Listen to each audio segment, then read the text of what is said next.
There is a fascinating and deeply human pattern that plays out in relationships between avoidants and super empaths. At first glance, these two seem wildly incompatible. One pulls away from emotional closeness, while the other leans in with understanding, connection, and emotional generosity. But what becomes undeniable over time is that the super empath holds a rare energy, one that is both comforting and awakening.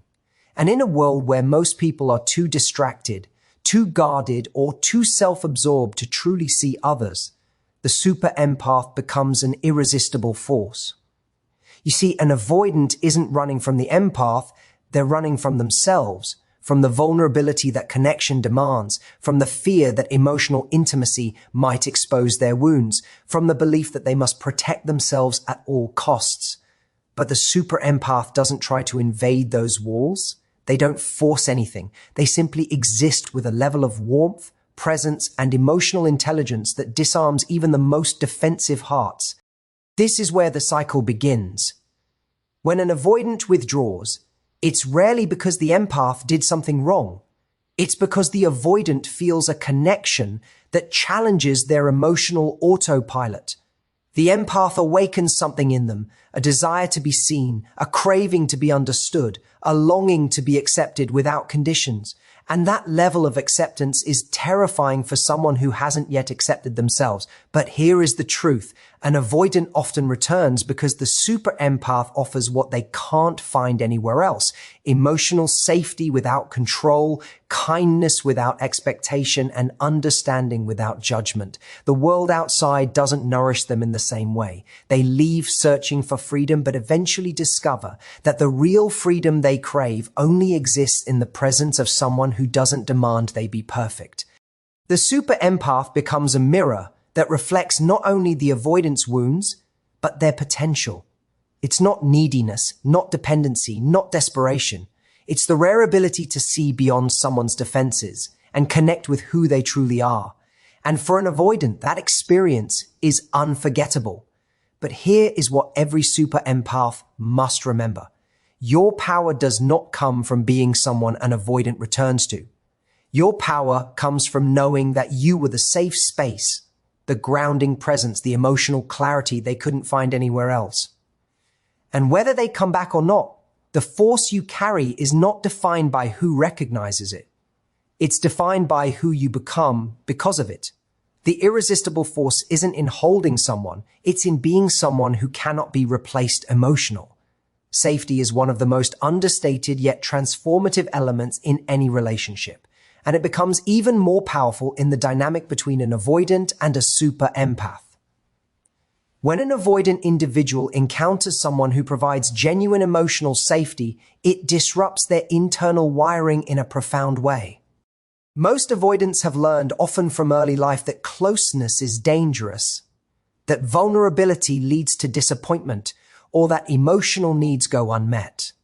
So they build walls, thick, automatic, almost unconscious.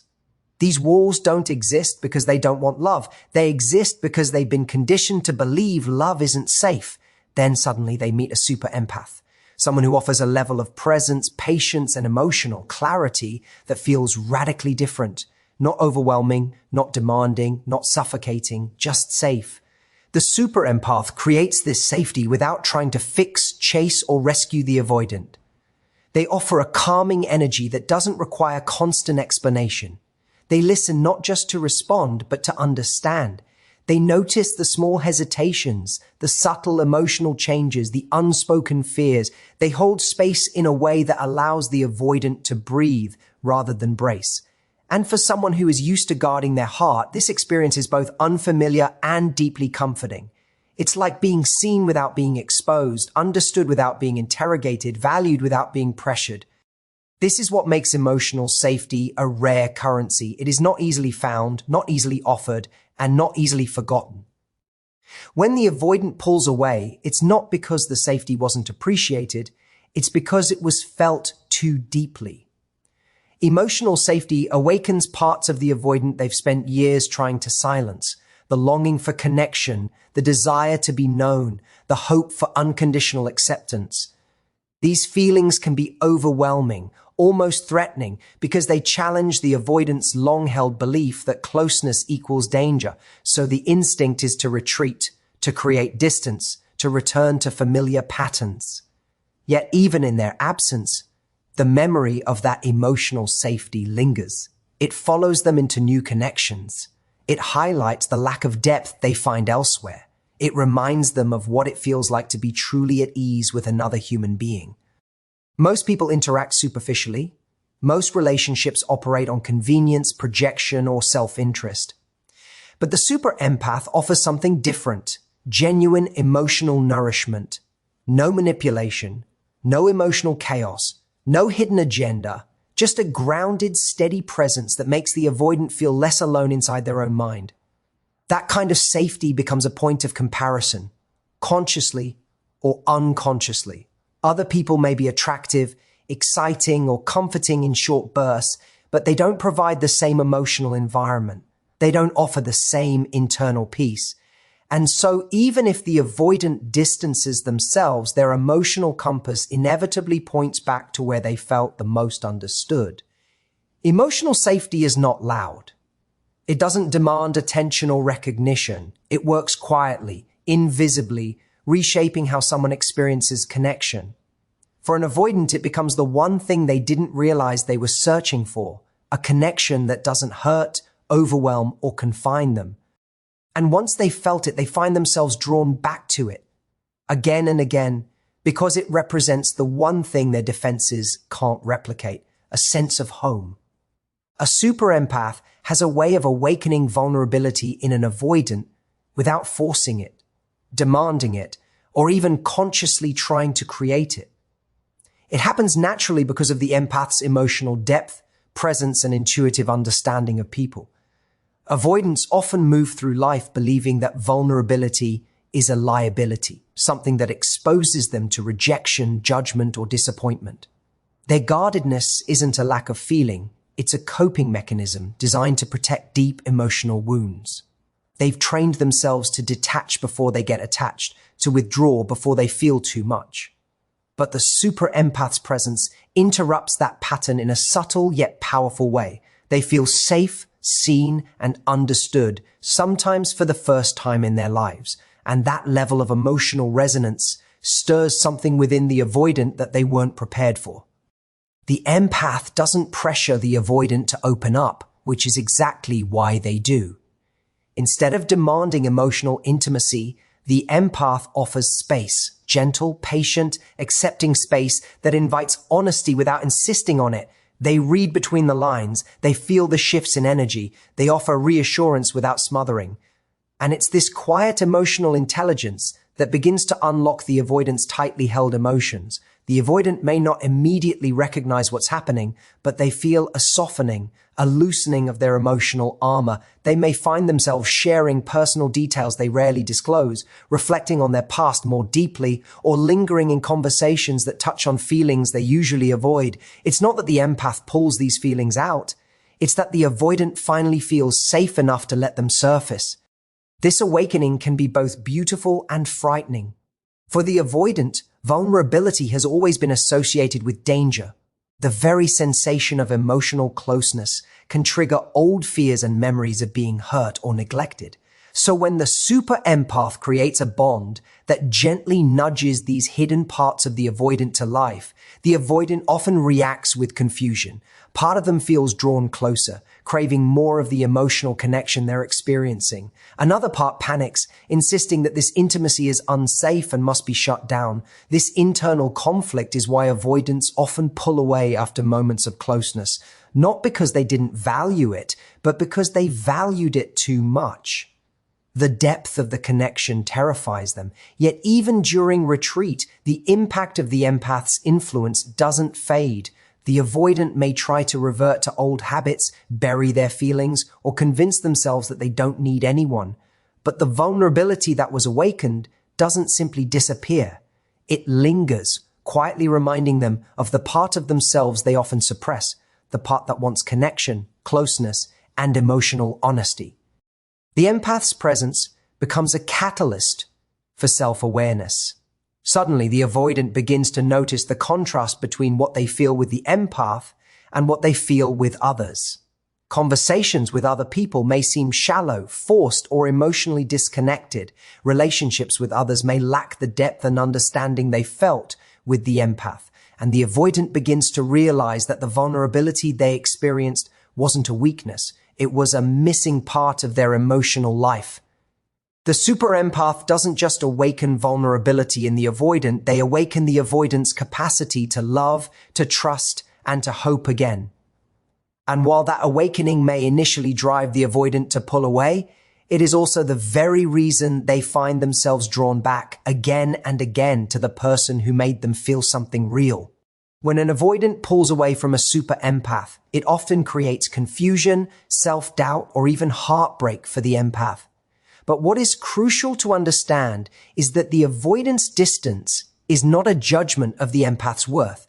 It is a reflection of the avoidant's internal fears, emotional history, and deep-rooted protective responses.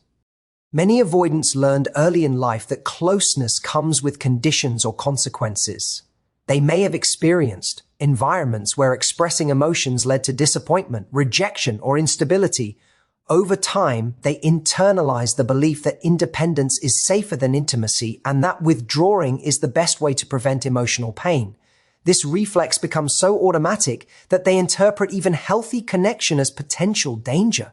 The super empath, on the other hand, often assumes that if someone pulls away, they must have done something wrong or weren't enough. This couldn't be further from the truth. The empath usually brings emotional presence, understanding, and sincerity to the connection, qualities the avoidant secretly craves but isn't yet equipped to receive. When the avoidant feels this level of emotional availability, it doesn't cause them to leave because it is unwanted. It causes them to leave because it is unfamiliar. The avoidant's nervous system responds to closeness the way some people respond to threats, with distance, withdrawal, or emotional shutdown. The empath may think, if I had been softer, quieter, stronger, or less intense, maybe they would have stayed. But the truth is, the avoidance departure would have happened regardless of what the empath did or didn't do. This is why understanding the avoidance emotional patterns matters. When the avoidant starts feeling seen, cared for, or understood by the empath, old fears awaken, the fear of losing independence, the fear of disappointing someone, the fear of not being enough, or the fear of needing someone more than they feel comfortable with.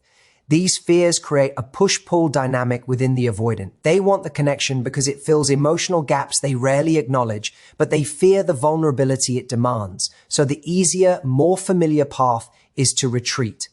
This retreat is a protective mechanism, not a measurement of the empath's value. In fact, the avoidance distance often says more about how deeply the empath impacted them than the avoidant would ever admit. People don't run from something meaningless. They run from what feels powerful enough to shake their emotional defenses.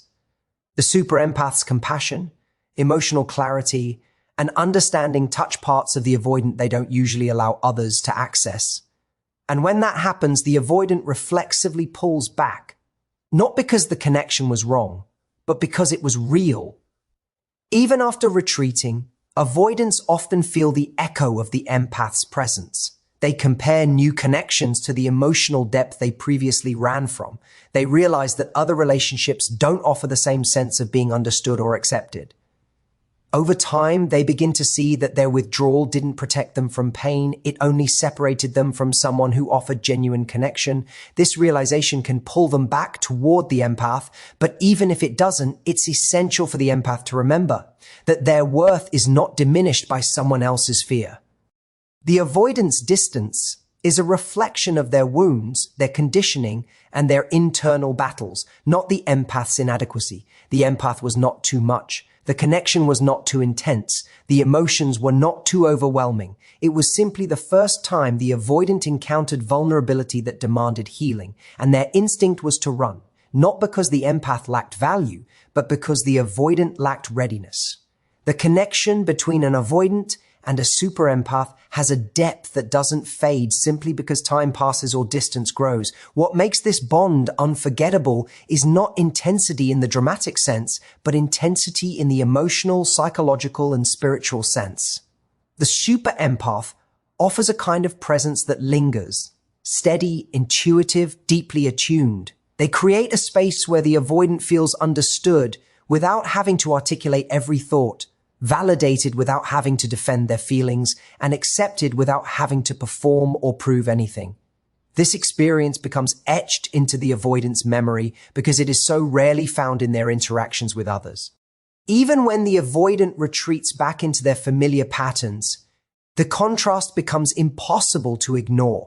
They may surround themselves with people who feel safe because they don't demand emotional depth, but these relationships often end up highlighting just how unique and irreplaceable the empath's presence was. Most people engage with avoidance in ways that reinforce their defenses, getting frustrated, taking things personally, pushing too hard, or withdrawing completely. The super empath does something different. They understand the avoidant's silence without reading it as rejection. They sense emotional shifts without needing explanations. They offer warmth without overwhelming, curiosity without pressure, and empathy without expectation. This emotional intelligence allows the avoidant to feel seen more clearly than they have ever been seen. And when someone truly sees you, not the mask, not the defenses, not the coping mechanisms, but the soul underneath, it creates a memory that doesn't dissolve easily.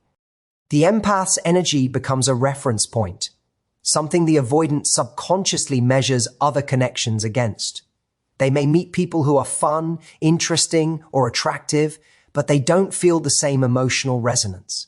They may date others who are low pressure and comfortable, but they don't feel the same sense of being understood. They may encounter people who are emotionally available, but they don't feel the same sense of internal calm. The avoidant eventually realizes that while many people can offer company, very few can offer connection.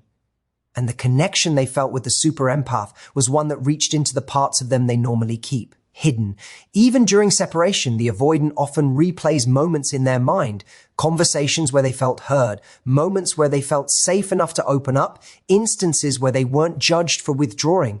These memories become emotional anchors, reminders of what it felt like to be met with patience instead of pressure, compassion instead of criticism, and understanding instead of confusion. This emotional imprint grows stronger with time rather than weaker. The world outside often feels loud, demanding, and emotionally shallow compared to the empath's grounded presence. What makes the connection unforgettable is also the empath's authenticity. They don't manipulate or pretend. They don't create emotional drama or instability. Their actions are consistent with their words. Their care is genuine, not conditional, and authenticity has a way of piercing through even the thickest emotional walls. The avoidant may try to convince themselves that the connection wasn't meaningful, that they don't care, that they're better off detached. But the emotional truth remains underneath the surface, persistent and undeniable. Over time, the avoidant comes to understand that what they felt with the super empath wasn't ordinary. It wasn't accidental. It wasn't fleeting. It was a connection that resonated at a depth they rarely access. And once they have experienced that kind of depth, it becomes nearly impossible to accept anything less. The super empath becomes a quiet but powerful force in their emotional world, an unforgettable presence that continues to shape how they feel, reflect, and seek connection long after the empath is no longer physically there. The real power of the super empath has never been in being the person an avoidant returns to. It lies in the unwavering sense of inner worth they carry, even when someone else cannot fully receive it. Super empaths often spend years believing their value is proven by who chooses them, stays with them, or comes back to them. But the truth is that their strength is not rooted in external validation. It comes from the emotional integrity they bring into every connection, the authenticity they offer without conditions, and the groundedness they maintain even when faced with another person's fear of closeness. The avoidant may leave, return, pull away, or repeat patterns, but the empath's worth remains unchanged. It is not diminished by someone's inability to appreciate it in the moment, nor is it magnified by someone's eventual return. Super empaths possess a rare emotional depth that many people spend their lives searching for. They offer compassion without control, connection without manipulation, and understanding without judgment. These qualities make them a safe haven, but they should never become the reason an empath tolerates inconsistency or emotional unavailability. Their gift is not meant to be poured endlessly into those who cannot reciprocate. Their gift is meant to elevate their own life first, bringing clarity, peace, and emotional richness to their own journey. When the empath realizes this, a powerful shift occurs. They stop chasing, fixing, or waiting for someone else's readiness. They stop making their value dependent on whether an avoidant chooses to grow. Instead, they recognize that their presence is a privilege, not something that needs to be earned or negotiated. The avoidant often returns because the empath represents emotional safety, maturity, and comfort that they cannot find elsewhere. But the empath's power is not in being the fallback or the anchor someone clings to in moments of fear. Their power is in understanding that even if they are unforgettable, they still deserve consistency. Even if they are irreplaceable, they still deserve reciprocity. Even if they embody emotional wisdom, they still deserve to be met where they are, not where someone else feels comfortable staying. When the empath internalizes this truth, they no longer feel weakened by someone's retreat. They recognize that the avoidance patterns are reflections of personal wounds, not reflections of the empath's inadequacy. Choosing not to shrink themselves to fit someone's emotional limitations is where the empath's true strength emerges. They learn to hold compassion without self-sacrifice, to offer understanding without losing boundaries, and to love deeply without abandoning themselves. They realize that their worth is not proven by endurance but by alignment, aligning with people who can meet their heart with the same presence and emotional honesty they offer. In this understanding, the empath becomes unshakable. They stop waiting to be chosen and start choosing themselves. The avoidant may return, pulled by the emotional depth they cannot replicate elsewhere. But when the empath stands firmly in their self-worth, they see the return for what it is, not a validation of their value, but a reflection of the avoidant's unmet needs. And from this place of clarity, the empath gains the power to decide whether that return aligns with their emotional well-being or simply reflects someone else's unresolved journey. In this clarity, their worth shines brighter than any reunion ever could. In closing, remember that the force you carry as a super empath is not defined by who comes or goes, but by the depth, integrity, and authenticity you bring to every connection. Your presence awakens, heals, and transforms, yet your worth stands independent of anyone's readiness to receive it. Whether an avoidant returns or continues running from their own vulnerability, your strength remains in knowing that you are irreplaceable, not because someone recognizes it, but because it is who you are. Thank you for allowing me to share this message with you today and for giving space to a conversation that honors both emotional depth and personal empowerment.